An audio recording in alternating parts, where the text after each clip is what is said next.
बांग्लादेश में अपदस्थ प्रधानमंत्री शेख हसीना की विरोधी राजनीति से जुड़े नेता उस्मान हादी की मौत के बाद हालात बेहद तनावपूर्ण हो गए हैं। देश के कई हिस्सों में हिंसा भड़क उठी है और अराजक तत्वों ने मीडिया संस्थानों से लेकर राजनीतिक दफ्तरों तक को निशाना बनाना शुरू कर दिया है।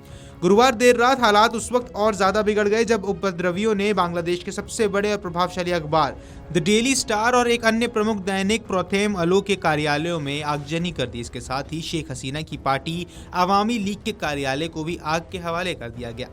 बताया जा रहा है कि उस्मान हादी की मौत के बाद भड़की हिंसा अचानक और बेहद उग्र रूप में सामने आई।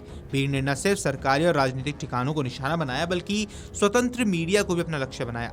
डेली स्टार और प्रोथेम अलो जैसे अखबारों पर हमले को अभिव्यक्ति की स्वतंत्रता पर सीधा हमला माना जा रहा है। स्थानीय मीडिया रिपोर्ट्स के मुताबिक उपद्रवियों ने कार्यालयों में तोड़फोड़ के बाद आग लगा दी, जिससे भारी नुकसान हुआ।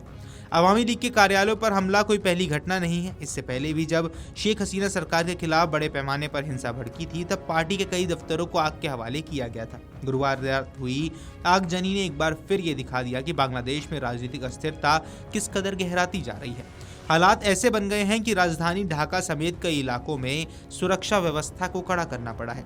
इसी बीच बांग्लादेश से एक बेहद चौंकाने वाली और दिल दहला देने वाली घटना सामने आई। मीडिया रिपोर्ट्स के अनुसार गुरुवार को एक हिंदू युवक को ईश निंदा के आरोप में अराजक भीड़ ने पीट पीट कर मार डाला। मृतक की पहचान दीपू चंद्र दास के रूप में हुई है। ये घटना बांग्लादेश के भालुका इलाके की बताई जा रही है। आरोप है कि युवक की हत्या के बाद उसका शव नग्न कर पेड़ से लटका दिया गया, फिर उसमें आग लगा दी गई। इस मॉब लिंचिंग का वीडियो सोशल मीडिया पर काफी ज्यादा वायरल है, जिससे न सिर्फ बांग्लादेश बल्कि पड़ोसी देशों में भी अब गहरी चिंता पैदा हो गई है। इस घटना के बाद बांग्लादेश में अल्पसंख्यकों की सुरक्षा को लेकर एक बार फिर गंभीर सवाल उठने लगे हैं। मानवाधिकार संगठनों और विपक्षी दलों ने इस घटना की कड़ी निंदा की और दोषियों के खिलाफ सख्त कार्रवाई की मांग की। हालांकि मौजूदा हालात को देखते हुए कानून व्यवस्था पूरी तरह चरमराई हुई नजर आ रही है।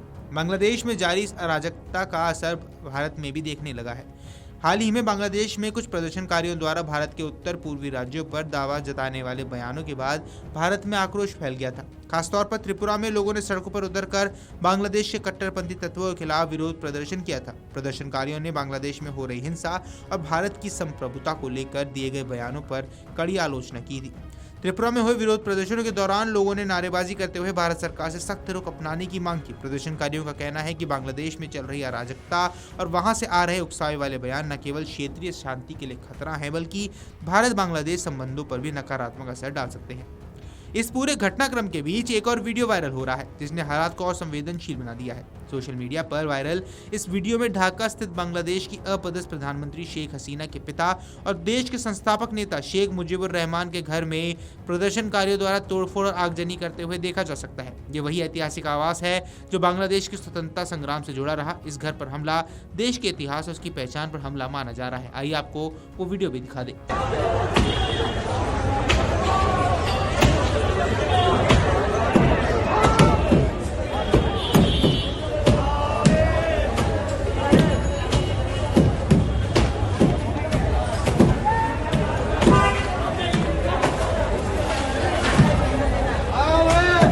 कुल मिलाकर बांग्लादेश इस वक्त गंभीर राजनीतिक अस्थिरता, सांप्रदायिक हिंसा और अराजकता के दौर से गुजर रहा है। उस्मान हादी की मौत के बाद भड़की हिंसा ने हालात को और ज्यादा विस्फोटक बना दिया। मीडिया, राजनीतिक दल, अल्पसंख्यक समुदाय और ऐतिहासिक प्रतीकों पर हो रहे हमले इस बात का संकेत हैं कि देश में कानून व्यवस्था पूरी तरह से लड़खड़ा चुकी है। वहीं भारत में भी इन घटनाओं को लेकर चिंता और गुस्सा लगातार बढ़ता जा रहा है, जिससे क्षेत्रीय तनाव और गहराने की आशंका जताई जा रही है। अगर आप ये वीडियो YouTube पर देख रहे हैं तो हमारे चैनल को सब्सक्राइब कर बेल आइकन दबाएं और Facebook पर देख रहे हैं तो हमारे पेज को लाइक करें।